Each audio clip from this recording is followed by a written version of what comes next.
2005, o futebol brasileiro vivia uma nova era. Pontos corridos, estádios cheios, craques internacionais, mas uma sombra pairava sobre o campeonato que prometia ser histórico.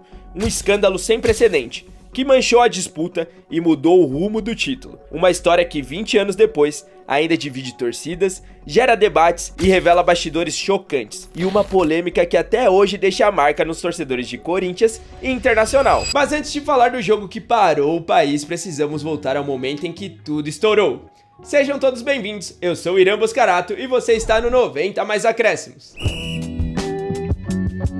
O Campeonato Brasileiro de 2005 tinha tudo para ser lembrado só pelo futebol. Era o início de uma era em que as contratações milionárias como a parceria MSI e Corinthians chocavam o mercado, e jovens talentos como Fred, Rafael Sobis e Nilmar surgiam como novas estrelas. Mas por trás do espetáculo, uma investigação jornalística revelou algo que parecia impossível: árbitros manipulando resultados para favorecer apostas ilegais, e isso mudou tudo. A revista Veja estampava uma reportagem assinada pelo jornalista André Rizek. A matéria revelava que árbitros da Série A estavam manipulando resultados de jogos para beneficiar apostadores ligados a casas de bingo e sites ilegais. O nome que chocou o Brasil: Edilson Pereira de Carvalho. A denúncia apontava que Edilson recebia entre 10 e 20 mil reais por partida manipulada. Empresários apostavam até 200 mil reais em jogos alterados. A partir daí, o caso explodiu em investigações e prisões. O escândalo foi gigante. Juntos, Edilson Pereira de Carvalho e José Paulo Danelon apitaram mais de 40 jogos suspeitos em 2005. 2 na Libertadores, 1 na Sul-Americana, 22 no Paulistão, 4 na Série B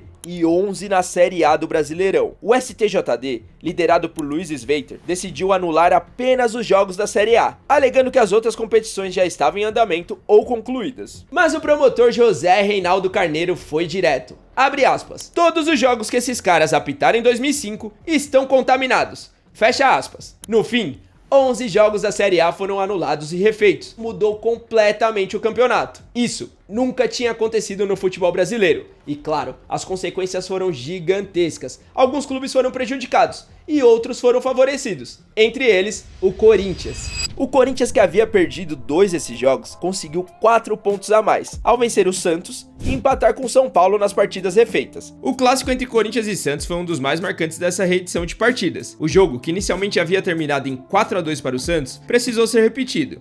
E no reencontro, não faltou polêmica. Teve pênalti, virada corintiana por 3-2, expulsões, protestos, torcedores invadindo o gramado e até jogadores se recusando a voltar para campo. A confusão só terminou com intervenção do STJD, que manteve o resultado e deixou o Timão ainda mais próximo do título.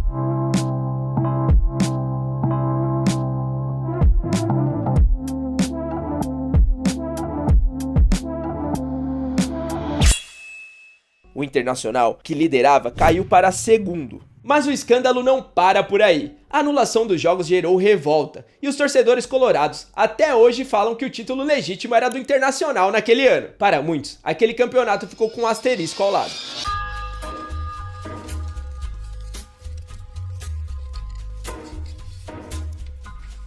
E se a máfia do apito já havia manchado o campeonato, ainda viria mais polêmica. E ela aconteceu aqui. Estádio Paulo Machado de Carvalho. O meu, o seu, o nosso Pacaembu. Foi palco de um dos jogos mais controversos da história do Brasileirão.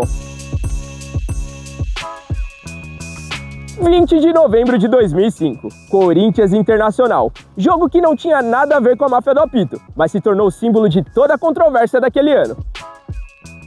Era um jogo de campeonato, mas com clima de final de Copa. O Corinthians vinha em uma sequência invicta. O Inter era o time que mais encantava o país naquele momento. O duelo que poderia definir o título estava prestes a escrever um dos lances mais controversos da história do futebol brasileiro. Era a 40ª rodada do Brasileirão. Se o Inter vencesse, assumiria a liderança 2 rodadas do fim.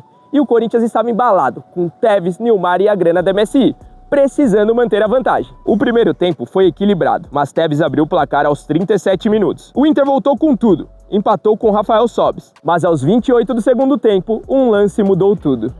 Fernandão achou Tinga livre, ele invadiu a área e na saída do Fábio Costa foi derrubado. O estádio prendeu a respiração, era pênalti, mas Márcio Rezende de Freitas não marcou. Para piorar, expulsou o Tinga por simulação. Em segundos, o Inter saiu de um possível gol do título para jogar com 1 a menos. O lance virou símbolo de injustiça para os colorados. Aqui na porta do estádio a memória ainda é viva. Torcedores mais velhos lembram com detalhes do pênalti não marcado em Tinga e a polêmica que gera debates até hoje. O Brasileirão de 2005 virou série documental, capa de revistas e o símbolo de como o futebol pode ser tão emocionante como polêmico.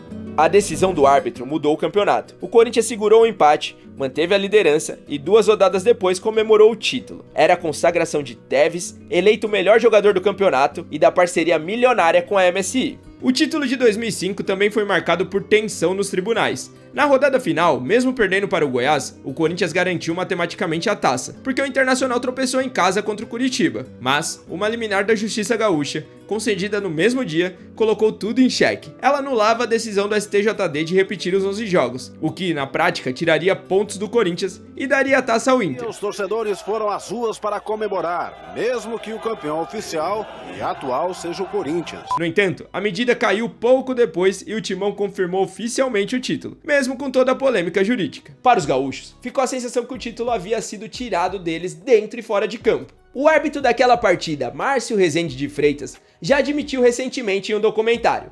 Abre aspas. Corri errado, estava mal posicionado. Fecha aspas. O juiz chegou a pedir desculpa para o presidente do Inter da época, Fernando Carvalho, mas o mesmo mandou ele pra longe. Até Edilson Pereira de Carvalho, pivô da máfia do apito, disse em entrevista, abre aspas, errou 3 vezes em um lance só. Não deu pênalti, não expulsou o Fábio Costa e expulsou o Tinga. Fecha aspas. Dias depois, o Corinthians voltou a campo para a festa oficial do título. No Morumbi, o time enfrentou a seleção brasileira em um jogo festivo. A ausência de Carlitos Tevez, que estava em Buenos Aires, e a derrota por 1 a 0 para os destaques do campeonato não diminuíram a celebração. O estádio viveu o clima de festa, mas também simbolizou o fim de uma temporada em que os bastidores falaram tanto quanto o futebol. O escândalo mudou a arbitragem brasileira. Edilson foi banido do futebol. E em 2010, o Estatuto do Torcedor passou a prever prisão para quem manipular resultados. Anos depois, o debate ainda não terminou. Conselheiros do Internacional seguem tentando, junto à CBF e ao STJD, o reconhecimento oficial do clube como campeão de 2005, inspirados em casos como o do Palmeiras em 1951 e do Atlético Mineiro em 1937. O movimento colorado pede uma reparação histórica, alegando que a injustiça daquele ano não pode ser esquecida. O Pacaembu não recebe mais jogos como antes, mas as histórias seguem vivas. E para muitos colorados, aquele Brasileirão tem um asterisco. Para os corintianos foi uma conquista legítima, com Tevez no auge e um time inesquecível. Mas no fim das contas, o Brasileirão 2005 é lembrado por todos com um campeonato que mexeu com o país inteiro. Mas agora eu quero saber de você. O título de 2005 foi justo ou ficou manchado para sempre? E claro, já deixa seu like, comenta aqui embaixo e siga o nosso canal. 90 mais acréscimos, porque aqui a gente conta todas as histórias do futebol. Até a próxima!